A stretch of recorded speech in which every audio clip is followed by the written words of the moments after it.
Welcome to the Paranormal Stakeout radio TV show with Larry Lawson.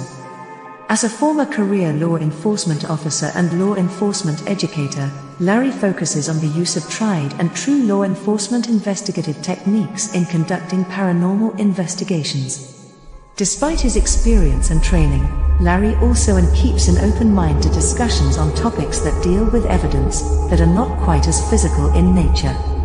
Paranormal Stakeout guests are professionals in the field of the paranormal and parapsychology, conducting the investigations and research needed to further the cause of paranormal study.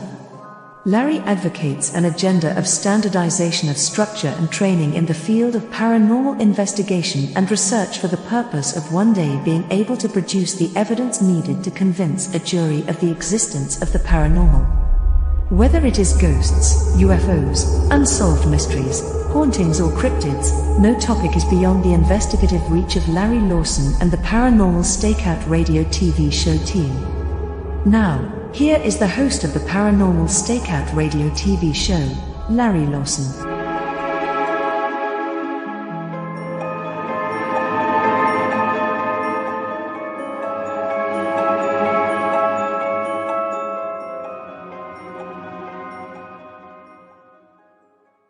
Hello, everyone, and welcome back to Paranormal Stakeout. It's so good to see everybody again. I'm your host, Larry Lawson, coming to you from the X-Zone Broadcast Network's Southern Command Post in beautiful Vero Beach, Florida.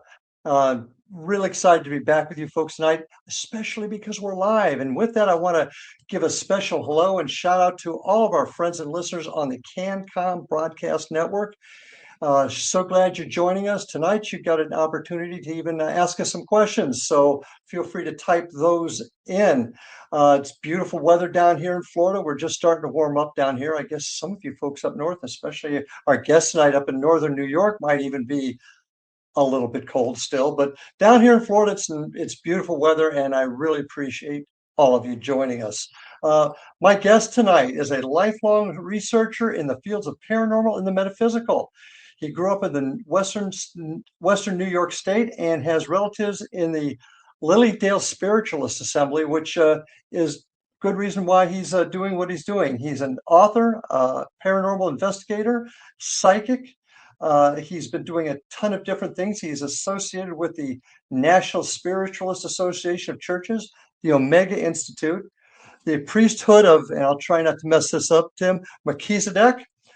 He's a healer. He's also studied Modern Witchcraft, Voodoo, New Orleans Voodoo, Appalachian Hoodoo, and we're going to talk about that. He's a successful author, has written Ghosts of Buffalo, Mayhem, and Murder and Mayhem in Nickel City, and this one's particularly interesting to me, Reverend Zombie's Book of Divination. That's kind of interesting. He's also been on a bunch of TV shows that most of you will recognize. He's appeared on Discovery Channel's Ghost Lab, SyFy Channel's Ghost Hunters, Destination Channel's Paranormal Lockdown, and Travel Channel's Most Terrifying Places. He also hosts the vodcast Black Cat Lounge. In 2017, my guest tonight, Timothy Shaw, retired after 34 and a half years as a public servant with the town of Cheektowaga, I hope I didn't mess that up either, as a member of their highway department. So with that, I'd like to welcome my guest tonight, Mr. Timothy Shaw. Tim, welcome to the show. Hey, thanks, Larry. And you didn't mess up a thing. Everything was perfect. You know what? You almost spoke as if you were a native up here, up north. Well, really happy to have you on the show tonight, Tim. You have a very, very interesting background. I'd like my listeners, my guests, to kind of learn a little bit more about you. How did you find your way into the world of the paranormal? How did you find out about your psychic abilities? Tell us about your journey. Basically, and you know what? I always say it's a really boring story. My father's family, we can trace spiritualism to the 1880s. Mm-hmm. He was a spiritualist, married my mom. My mom was a Boston Irish Catholic. I went to parochial school for 8 years, but during the summer, we would go and visit our relatives in the Lilydale Assembly. And I know from looking at me, because, I don't have any kind of like tattoos or craziness or anything, you would never think that I was like a hellion. And we were. And so they enrolled us on Sundays at Lyceum. And Lyceum is the Spiritualist Sunday School. And that was fascinating. It was just fascinating because, you know, you had to do your book work and all that other stuff, just like any other catechism class. But we were able to go and work in a different realm. I mean, almost. We had children's seances, which are just like seances, except they're done in the mid-afternoon, bright light, you know, and that was to get us used to physical phenomena, not to be afraid of it, because basically we're taught to be of service on both sides, you know, the living and the other side. That's what our bottom line should always be as mediums. And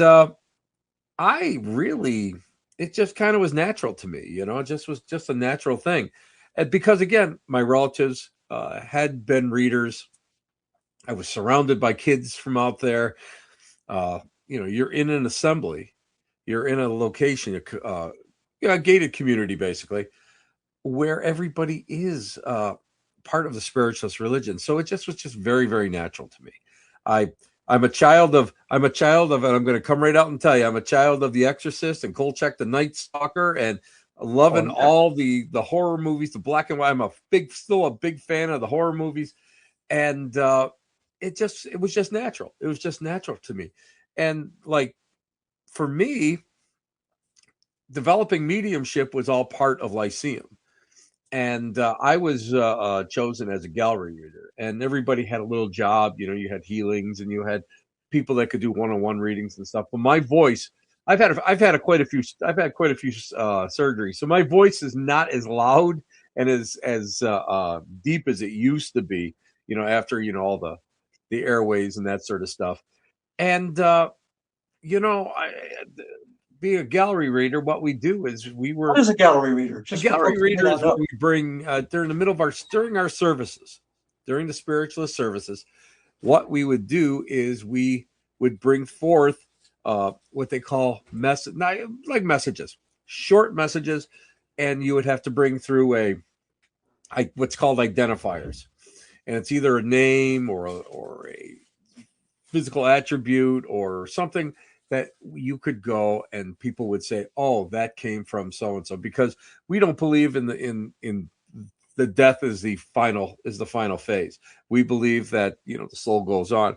And part of what we do is to bring that as proof. And that was basically what we did for the churches. So, and for me, it was just like an everyday thing. And I continued that until about, you know, as a child of disco. We'll just throw that in, Larry. I would admit that. Yeah. You know what? I was active in like churches and stuff up until then. Then it was sex, drugs, and rock and roll. And then back about 82, right around when I got married, I came back into what we do. And I got serious with it. And then I started taking far more classes, and I really started getting my spirituality in some kind of order. And I started testing it, you know, because the national is a religion, is an organization that we don't believe in going out there and converting people. It's conviction. So it's like, sure. Yeah, let me ask you a question here, because sometimes people don't really understand. When you talk about mainstream Christian religions, we certainly talk about spirits. Yeah. So spiritualism, Christianity, what's the difference? You know what? I'm going to come right and tell you. Outside of the basics of the whole thing, it's semantics. Many of the attributes, and I had a former Jesuit theologian tell me once that if I want to know what true mediumship is, read the life of the saints, which I did. The big sticking point, of course, is the divination of Christ, and they respect Christ as a enlightened teacher, as an instructor, as someone who should be you know, really I'm not going to say worshipped, but respected. So, but otherwise, I mean, everything. I've worked with a couple of exorcists over the years, and I love this one guy. He's the past bishop of Massachusetts, of the Western Rite Catholic Church. He's an exorcist, And we'd sit around and I'd say, I don't believe in angels. I don't believe in demons, all that stuff. Because my brand of spiritualism did not teach that. And he said, well, what do you call this? And he described it. And I said, well, that's just this lower, nasty vibration. Well, what do you call this? This is a higher, finer vibration. He goes, it's what we call angels and demons. So it's all the same thing. Bilocation, healing with, while someone's alive, healing after death, healing with using the relic of, let's say, a saint or a holy person. It's all the same. It's just named different. So that's the only difference. Is there's not a whole lot of difference. We're not as strict as like going to church as, many other religions are, but it's a big, you must feel it. You've got to know it. It's part of you. And I'm going to be honest with you, it's not for everybody. Some people need like more organization. Some people need to have, more of a hands-on approach, where a lot of us are sort of at large. I know I am. I serve a lot of different churches. I do different events, and I'm not constrained by a specific dogma, whereas a lot of people are. And don't get me wrong, the spiritualist religion has a dogma and they follow something that's called the natural laws, but I use them as a general roadmap. And that's what a lot of us do. We use that as a general roadmap. So I usually get into this a little bit later in the show, but it's kind of got my mind going now. Go ahead. In the Christian religion, we have heaven. And that's where you go when you pass this earth. Now, many have different views of that. What is your view of heaven, or where we go after we pass this earth? Well, according to the Catholic religion, we go to heaven. According to the spiritualist religion, we go to a place, it's called the Summerland, where the soul goes to rest and educate itself. And so, reincarnation is sort of there, but it's not really enforced. It's not really preached within within the national. But my personal view is that we come back. I believe in reincarnation. I believe in the fractionation of the soul, where the soul just disperses and then it mixes with other pieces of other souls, and it comes back as a different personality with some of the same attributes as maybe before. And I'm a firm believer that if we go and we try to live our life somewhat good and we learn our lessons and we just keep coming back, we become one with everything. And that's what I think my favorite part of all this is to become nothing, to lose the ego, to lose the personality, to become part of everything, and yet nothing. So your theory that we disperse and then mix with others and come back, how does that jive with reincarnation when you're based on, and the people that have come back and saying, well, I remember when I was alive in the 1700s or something like that. Like I say, I believe that soul breaks apart. Doesn't mean that you're going to lose everything. Okay. But you're going to get other pieces. So other things. And also I can't go and I can't say that this is the absolute truth, because guess what? I'm still living. So I can't go to attest that. But with that, we got to take our first break. I hate to cut you off. We got to take our first break. So folks, stay with us. This is going to be an interesting conversation. Stay with us and we'll be right back. And welcome back with my guest tonight, Tim Shaw. Fascinating conversation. Hated cutting you off there, but let's pick it right back up. And my question to start that last segment off, or session off, was your theory is that we come apart, we come together as a different person, but how does that work with the theory of reincarnation? So I'll let you pick it up from there. Well, basically, we are reincarnated back into a body, and we're sent back into a body, become a different type of person, people who may have full memories, which I have yet to question. I have to question that. I think that they pick up bits and pieces. I really do. I think they pick up different spots in time where they don't really follow the entire thing, except the only time that I think is, I can't remember the name of it. It was a girl who actually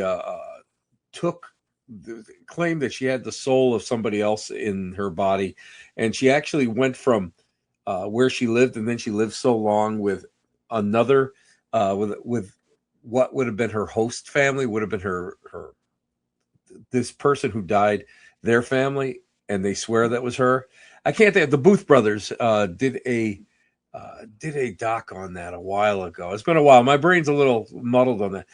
But again, I just feel that, I feel that they don't get the entire, maybe they get 75%. 75% stays the same. Don't know. I know in my case, I can say that in visions and dreams, I can pick up bits and pieces of a past life. Mm-hmm. The only one that I can actually say that I believe would have been in a German U-boat that sank. And it wasn't until I saw the movie Das Boot and then started doing a little bit more research that, okay, what I had seen really correlated closely. But yeah, we don't know. And I think that's the great part about it. It's a mystery. And like I say, I'm a firm believer that the soul does break apart. And I believe that other pieces attach and we come back that way. And I think you bring up a really good point, because the truth of the matter is, and this is my opinion, everybody has opinions and thoughts in this field, but the truth of the matter is we really don't know. Exactly. We really don't know the answers. And that's kind of what worries me about some folks that are so definitive. This is the way it is. We really don't know. No. And this is the way that I teach. This is the way I talk. This is the way I when I'm out there on the road, we don't know. We don't know. I am a firm believer in everybody. Just, if you believe it, fine. If you don't believe it, fine. I'm not a person that gets offended if somebody says, well, I don't believe what you're saying. I don't believe your concepts. Mm-hmm. It all falls within the realm of belief. I have a problem with people that are going to go and say, no, this is definitive. This is 100%. I have yet to ever have talked to anybody, have ever had an experience that I can say, this is living proof. I can say, well,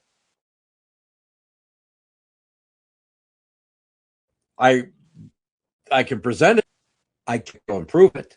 I don't know what it is. And I'm never afraid to say, I don't know what it is.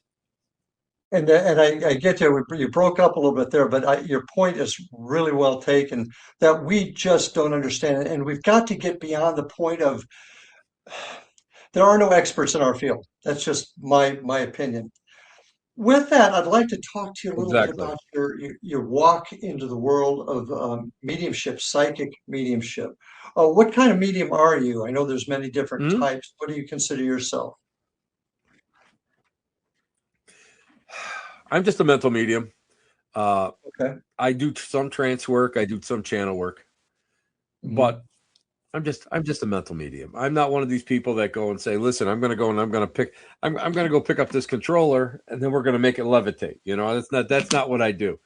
I just, it's hard for me to describe what type I am. Like I say, there's so many different styles and types, and it's almost as if like all the different healing modalities and that are out there. I'm just a person that goes and touches in, tries to do his best to bring through a message from someone maybe on the other side, and that's it. That's what I am. Here's the thing, Larry. I'm not special. In no way, shape, or form have I ever thought of myself as being special. That's not what I do. That's not how I work. I am there to be of service. End of story. End of story. I do the best I can. I go and I just open up, get pablum in the mouth, bring that through, end of it. So. And when did you discover you had this gift? How old were you? I don't know, 10 years old. Really? 10 years old. That's when we first started going down to the Lilydale Assembly. I was about 9 years old, right around. I'm trying to think back in the early 70s, and that was all part of the Lyceum that we went and we studied. And then later on, I belonged to a smaller spiritualist church, and I started taking classes, and I started working with some great people. And then, of course, I expanded because I believe that the organization of spiritualism was too confining for me. So I started taking classes up at, I took them at the Omega Institute in Rhinebeck, New York, and I got a chance to go and reach out a little bit further with some really great instructors, both in the Lilydale Assembly and outside the Lilydale Assembly. And I've always, and I've embraced so much. I've embraced the Native American spirituality, voodoo, Santeria.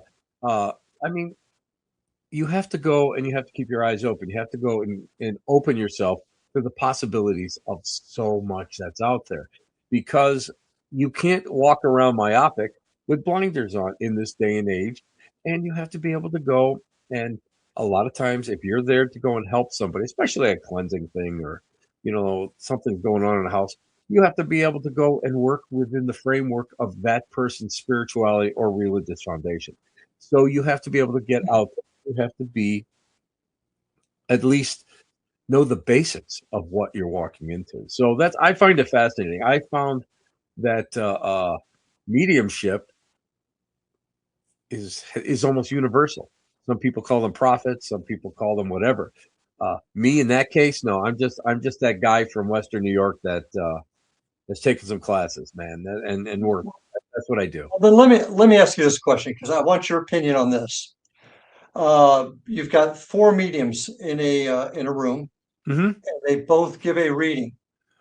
All 4 readings are not exactly the same. Most of them should be not the same. They should not be the same. Why? Because tell me why. everybody is different. You've got a different physical makeup, you got a different vibrational makeup, and some people can read a person like a book. Other people can read them, but not to that hardcore extent. Just because somebody comes to me for a reading doesn't mean that I can read them spot on. And I'm there. I totally accept that. Where some people are like, well, this is definitive, and it's not. You know what? A lot of this depends on your experience. I'm a firm believer that we draw upon our own personal experiences in order to go and get the reading out. I'm a person that uses a lot of symbology. So a lot of symbology in my head. A lot of times I'll get a scene of something that I've done in order to bring that through. I use different symbols, meaning different things. But I mean, I'm a firm believer that the more experiences that you have in life, the better a reader you are, because of the fact that spirit is sending everything into your head. Everything's coming in here. It's all there. Everything's there. Huh? It's how you are able to interpret it. Just because you open your mouth up and stuff comes out does not mean that you're interpreting it correctly. You have to be able to go and just have that experiences. And that's why I have a big problem with people that they put a shingle out and they're not, and they don't have the experiences. They don't go and they don't get out there and get their feet wet with all the different cultures and everything that goes on around. And let's face it, you need as much experience as possible in order to do this in a cohesive manner. And would you agree that there are people out there? I mean, I'm a cop. We learn how to read people when we do interviews. Would you agree? Which is scaring me, Larry? Which is scaring me right now. Well, if you hear a knock at your door in a minute, you'll know why. But what I'm getting at is, would you agree that there's a section of the folks that do what you're able to do? They're frankly scam artists, and that absolutely really hurt, and that hurts. Absolutely. Now, I had a tough time. Absolutely. And you should have a tough time, and you should be skeptical about whatever comes through. That's the number one thing that people do not teach in these churches, and that's the number one thing that I teach in my classes. You know what? Just because you say it doesn't mean that it's true. Understand that there are 1,001 influences that are around you. And you know what? As an instructor, I know how to cold read. I know how to do the Carney shit. I know how to do that stuff. And you know what? I know when a student comes up to me and he's blurring out, and I look at him and I know exactly what he's doing. And that's what's so important. People don't get that because you know what? They get this whole impression that psychics and medium, they're like up there like God or angels, and all this stuff comes through. No, you have scam artists all over. Now, if you go, I'm a student of, I love spiritualist history. Love it. But let me tell you something, Larry. There are 2 ages in spiritualist history. 2. One is the golden age where it expanded and there was these possibilities and spiritualism just spread. And then there's the golden age of fraud where people were out there for the big bucks. They were sideshow hustlers. They were vaudevillians. And you know what? A lot of people hated Houdini, hated him. But I loved him because of the fact that he went out there and he figured it out. That's why I don't have a problem with skeptics and that sort of thing. The only thing I have a problem with skeptics is if they turn around and they do something, they'll tape me or whatever. And then they'll like, after, it's like dowsing or if you're doing, if you're working with tables or if you're working with Ouija boards. And I always go and I say, listen, this is an idiomotor response. This is, you're moving this stuff. Where does the information come from? I don't know, but this is all subliminal. I try to always, I always try to explain that. The only thing that bothers me is if they go and they cut that out of the interview or whatever. Oh. And, but I'm honest with it because of the fact that I don't know. And you have to be able to go, and back in the Victorian age, these were parlor games. All of this stuff, seances and all that, they were parlor games. And, you have to be, and women did not have a place in society in order to go out there and speak. Women did not needed a place. They had very few opportunities. The Fox sisters' older sister took them out there and basically prostituted Maggie and Katie, and put them on the circuit. And they hated her at the end of their lives. And of course, one of them went and said that everything they said was fake. So if that's the truth, we don't know. But here's the thing. It all falls back in the realm of belief, what your experiences are, what you've seen, and what makes sense to you. And I always think like this. I accept it until somebody comes up and says, no, this is how it works. And if you're so egotistical that you take everything to heart and somebody's attacking you because they think that you're a fraud or whatever, prove me wrong. And if you prove me wrong, I will say I was wrong. With that, we're going to take our next break. A great ending. So folks, stay with us. We got lots more to come. Stay with us. We'll be back right after these messages. And we're back with my guest, Tim Shaw. Tim, we had a great conversation towards the end there. And I'd like to kind of toss out the fact that, I had trouble as a cop with this whole issue of mediums. I had a lot of trouble with it because, we'd investigate a homicide case and we'd get all kinds of crazy calls. But I've come to learn, it opened up my mind. In fact, one good friend of mine says, I removed that stick from my anatomy, if you'll get my... And I come to believe that there are folks that have this ability, and it puts when you get fakes out there, it does put a bad light on those that do have the ability. And I now absolutely think that's an issue. Now, you are also a paranormal investigator, am I correct? Correct. Okay. How do you, first of all, when did you start actually investigating this phenomenon, shall we call ghosts at this time? When did you start doing that? Well, let's go back into the 70s, late 70s. I went and was part of what they call the spirit rescue circles. And that was like a cleansing thing, but that was like early ghost hunting because you went in there and you wanted to, you were trying to get some kind of reaction, from whatever was in that location. And then you would take care of it. You would try to get it to move on, try to get the spirit to move on. But like nuts and bolts stuff, you know what? I probably got fascinated, and just like everybody else, I think I got fascinated in it just in the pre years just before Ghost Hunters came on. And I cut my teeth on Hans Holzer's works, and as a matter of fact, I own one of his typewriters. That's what that's how much in esteem that I have for that man. You know, whether he was good or bad, it's like the Warren, same thing, but he was an influence on me. So I copied a lot of his work.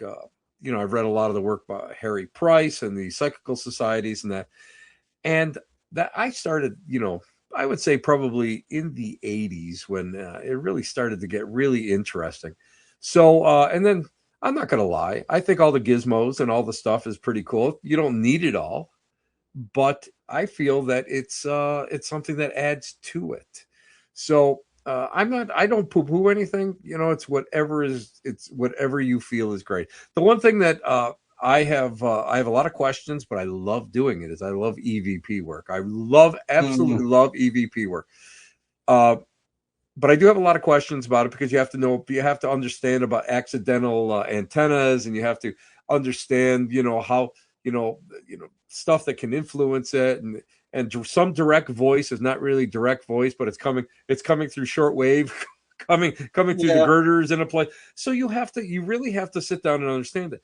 But that being said, when you get a real-time response, that is the one time that you sit down and say, I don't know what this is, but I have to think about this seriously. And that is that's amazing. And even like, you know, and the other thing that I'm fascinated, I hate them, but I'm fascinated by them, is all the scanner boxes and the filters and stuff.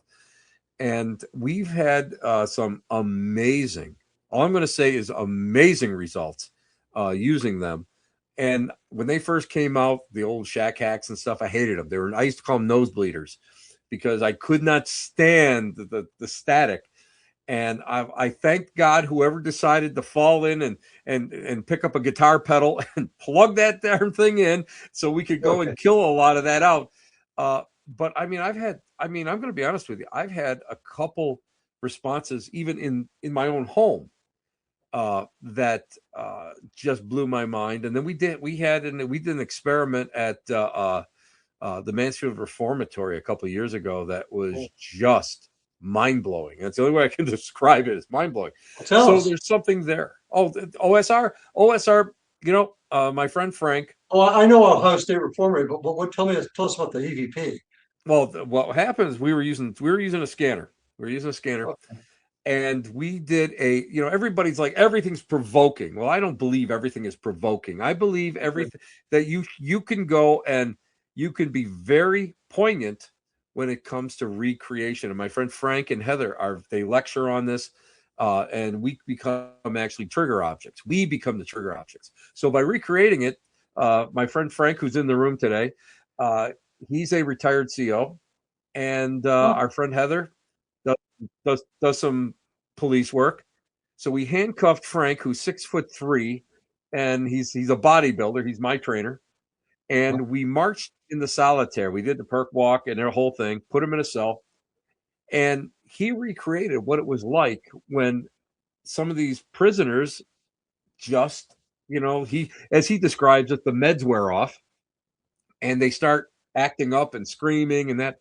And what we found is the more activity he did by swearing and screaming and kicking the bars, the more responses we got. So we're standing there and the temperature dropped 17 degrees, Larry. I'm not lying. 17 degrees. There's like 5 or 6 of us there. We could start seeing our breath. And he was just going on, and our arrays outside of the cell were all pinning, which is like amazing. But what was truly amazing was the cold breeze that was coming out of this solitary cell. It was coming at us. You could feel this breeze. It was like a fan. And that way it started really getting a little oppressive.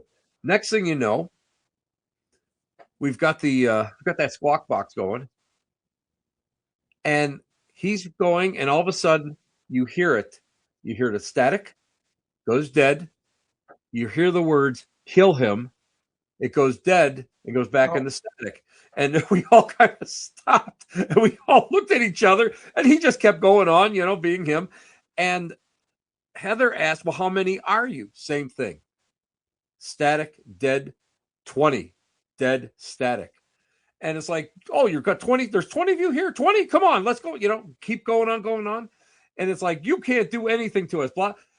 Next thing you hear is same thing happens. But what it said was, we'll wait. And then it went off. So it started building. And then what happened, it's like seance. You get a bubble. We call it a bubble, an energy bubble.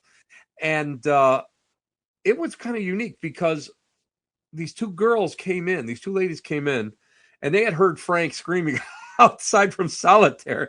They were outside the prison. They could hear him. They came in. But when they came in, it kind of broke everything up, and everything just kind of started the flat line.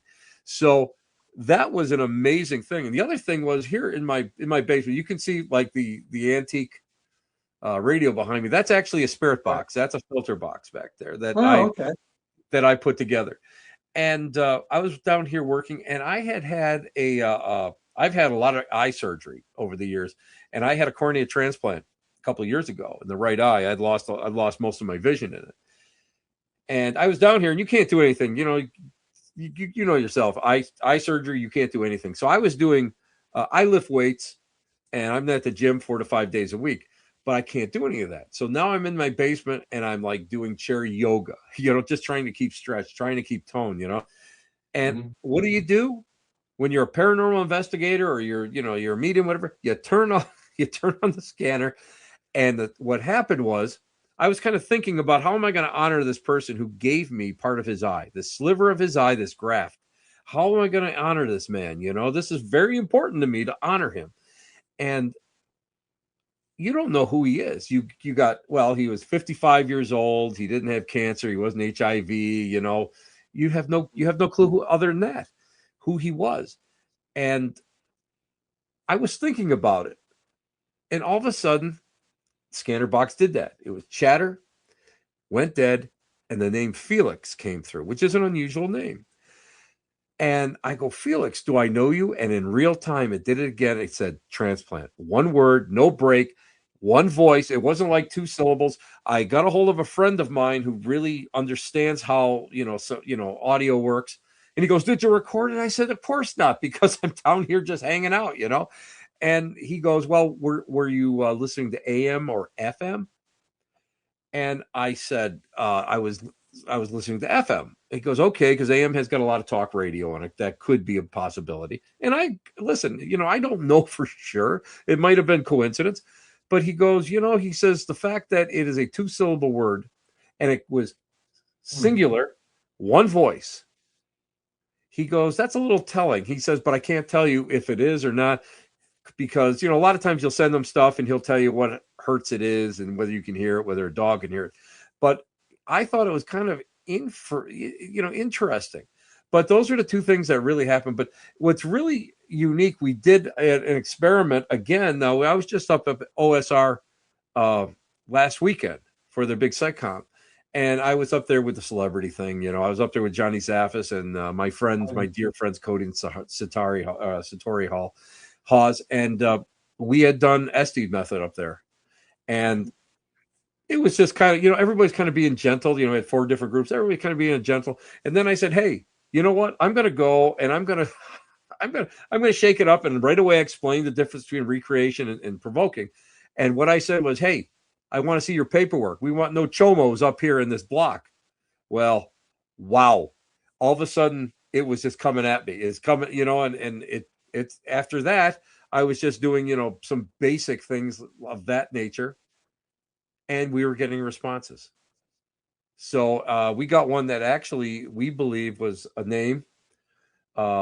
We all felt, a lot of us felt tightness in our chest. The person doing Estes felt something around her neck as if it was something was grabbing it or pulling in on it. And the name Abigail came out. Well, the man that was proctoring us up there, the docent, he came up to me and he said, this was the guy's name, which we got his name. He hung himself in a cell and he left a suicide note addressed to his mom. His mom's name was Abigail. So, sometimes what you're doing is trying to go and release that spirit. Now, Larry, let me just ask you this. Let me just put this in there. Was this actually somebody that we contacted, or was this something residual, that energy, everything was right, and we went and we just happened to trigger it? Maybe something was already there in the ethers. So I don't know, but I'm going to tell you what, it makes for fascinating thought and debate. Well, isn't that why we do this? Because this is exactly why we do it. This is what I love about it. And folks, I'm a detective by trade, and I want to find the answers. But you being a medium, how do you intertwine your investigative sessions with your ability? Very simple. Okay. Very simple.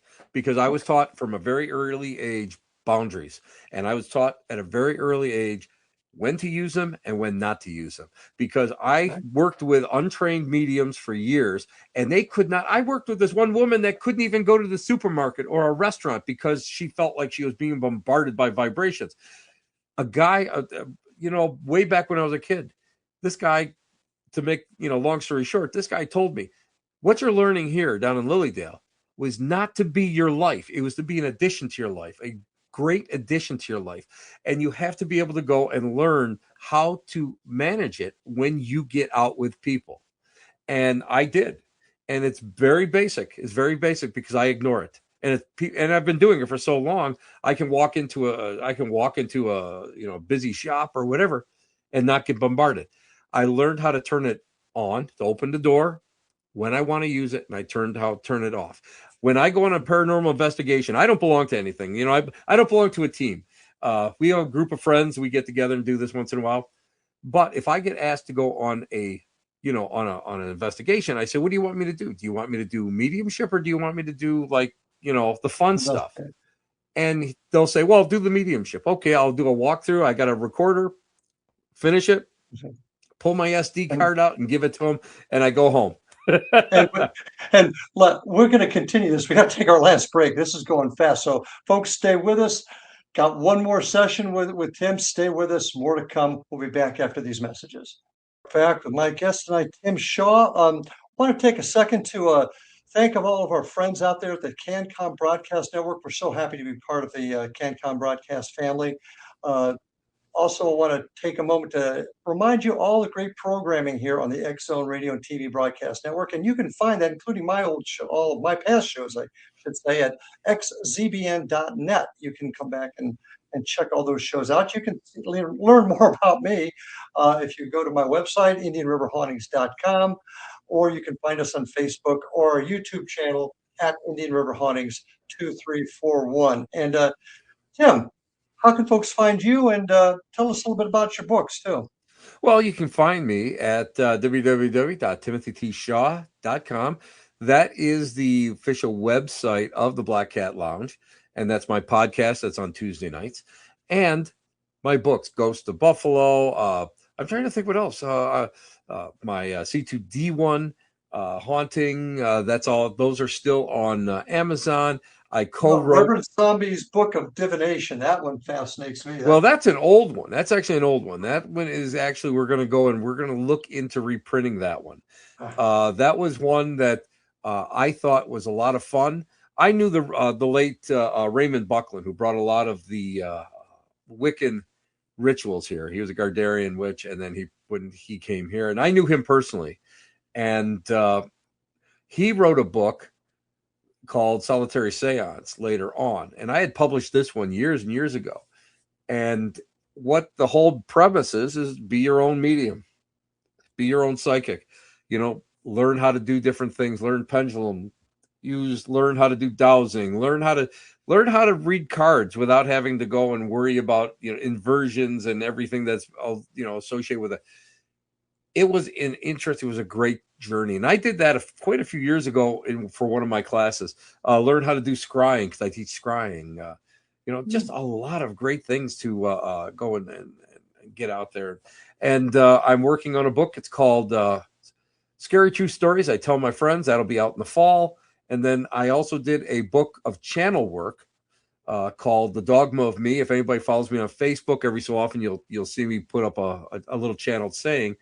And I just got a new publisher who is interested in doing volume 2. So we're just busy all the time. That's what it is, Larry. You know what? Hey, us retired guys, I don't have time to go play golf. I got to get out there. I got to do stuff, man. I hear you. So all the work that you've done, your abilities in mediumship, you investigative work. What is this ghost thing? What is your theory of what ghosts are or are not? Ghosts are energetic personalities. I believe that is when we pass away, you can call it the soul or whatever. I just call it energetic personalities. It is your ego combined with your personality. And you go into a vibratory state. That's what it is. That's all it is. Nice and simple, nice. Nothing real, real fancy about it. And again, I mean, you pass on. What you are is what you're going to be until you decide if you want to change or not. And, people can go on, people can come back, it's a free for all. I'm a big guy. I'm a big hope that, like, when I die, I'm going to go to the Great Hall in Valhalla and drink mead and hang out with crazy guys wearing furs and stuff. That would be my heaven. But ghosts, for the most part, I'm a firm believer that they are one of two things. They are, you're familiar with stone tape theory, I'm sure, where something is embedded. A vibration is embedded in a location. And if the atmosphere is right and you got the right place, right person, right time, you're going to get a repeat of something that doesn't go and interact. But I'm a firm believer that, energetic personalities are here, there, and everywhere. And they can come back and forth and they can hang out and stuff. And until you really are done with your incarnations and learning, that's you're just going to keep hanging out. These spirits and the way you described it earlier, our spirits kind of break up, but some part of these spirits, like Aunt Gertrude, stay because she doesn't want to go. Maybe she saw that light at the end of the hall and thought the elevator was going to go down instead of up. I mean, absolutely. And we have free will to do it. And a lot of people may be afraid of it. A lot of people don't want to do it. A lot of people have responsibility still where they're watching their grandchildren or their kids or whatever. For every spirit, for every energetic personality, there's an individual story. And if we're going to working as trying to cleanse an area or get somebody to move on, everyone is an individual. It's just you would appreciate this more than anybody else. Everything is an individual case. Everything is different. Everything, and your approach has sometimes got to be individualistic in order to achieve the end result. How does that jive with, once again, your theory that we break up? Is it just that a large chunk of it stays, and that's what we're seeing? I guess that's what I'm curious about. I think when we're ready to move on and go back into a new incarnation, come back, I think that's when it happens. But until that time, I believe we're just energetic. Okay. I heard somebody once, and it's always kind of made sense to me. When you die, your spirit goes to heaven, or your soul goes to heaven, but your spirit or your energy is what stays behind. I kind of thought that was interesting. But once again, it goes to the theory that we really don't know the full answer. I don't know. You know what? I love the movie Shakespeare in Love because of the fact forever, whenever they asked a question, people would look, the guy would look and go, I don't know. It's a mystery. And I'm a firm believer that, you know what, we need to keep that childlike wonderment in order to go and keep the mystery alive, the wonderment alive, in order for us to push forward, to experiment, to use demonstrations, in order to get creative in how we face this, whether it's through belief or through mechanics. Okay. Now, here's another curveball for you. The world of the paranormal doesn't include just ghosts anymore. I think you'll agree with that. Mm-hmm. We've got the cryptid question. We've got Right. the UFO, UAP Yep. question. Yep. I have found that in the last 5-8 years specifically, people are starting to combine those two things. And at first, I'll Absolutely. tell you right now, I thought, oh, what, UFOs and ghosts? But the thoughts have really changed. What's your opinion on that? Let's face it. Stan Gordon down in Pennsylvania wrote a book, compiled all the UFO and Bigfoot sightings, the combos, an entire book full. I can't tell you how many are in this book. Now, let's look at UFO phenomena now. Back in the 1950s, it was all nuts and bolts and people walking around, Nordic guys dressed in black, driving old Caddies. You know what I mean? Now, you've got over Lake Ontario, you've got in New York State, the Hudson River Valley. You have got interdimensional stuff going on. If it's interdimensional, it's vibratory in nature. Could it yet be the same thing that powers energetic personalities? Yes, it could. These are things that we don't know enough about. For years, all these fields have been separated. Now, I just had this on my show. We were talking about the ascension on last Tuesday. And the ascension is the combination of everything. Metaphysics versus cryptozoology into paranormal. This is an amazing time. And when you sit down and you start thinking about it, it starts to make more sense than not. I posted a thing on my Facebook about a Catholic priest talking that UFOs may be demonic. Yes, I saw that. Now here, let's think about that. Could they be? Absolutely. We don't know. I don't personally buy into it, but could they be vibratory personalities rather than nut and bolt little green men in silver suits? I'm a firm believer in that. I'm certainly a firm believer in that. Cryptozoology, absolutely. A friend of mine, Meg Bestine, he's an Algonquin who studied under Mad Bear Anderson on the Tuscarora. Mad Bear Anderson was one of the great teachers of the Native Americans back in the 70s, 60s, and 70s. And he went and he told me that he believed that Bigfoot and these cryptids were fallen angels. That was his thing. Interesting. Fallen angels. So, I mean, we have to look at this as a big ball of wax, where before it was like oh God, I believe in ghosts, but UFOs, no way. Oh, I know somebody like that. What do you have? You have some peyote soup, and you're seeing big furry things running around. No, it's all one thing. It's one ball of wax, and it's up to us to sit down and try to decipher it. And that's why we're walking into. I wish this whole idea was going on back in the 80s when I was really starting to get back into it, because at that point I think we would be just heads and tails further in the information zone of where we are now. Yeah, and that leads me to, as we kind of begin to wind down, it's a shame because I've got tons of more things I'd like to go over, but where do you see the future?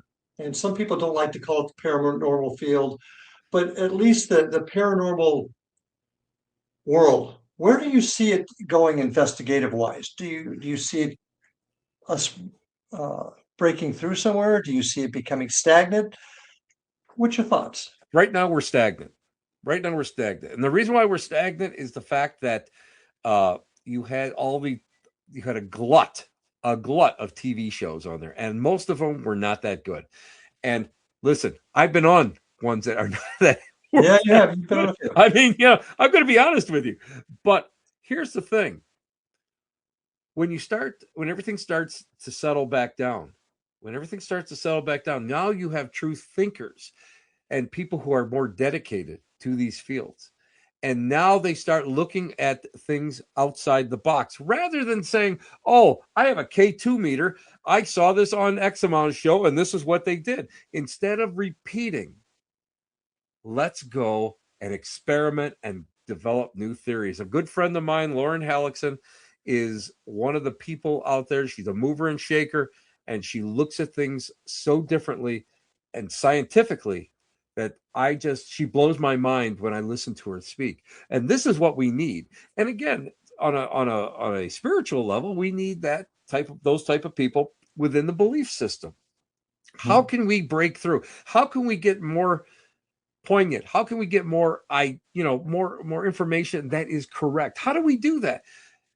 People need to go, and we have to let it all settle, and then we have to go back to what we know and build upon the foundation that everyone has left behind.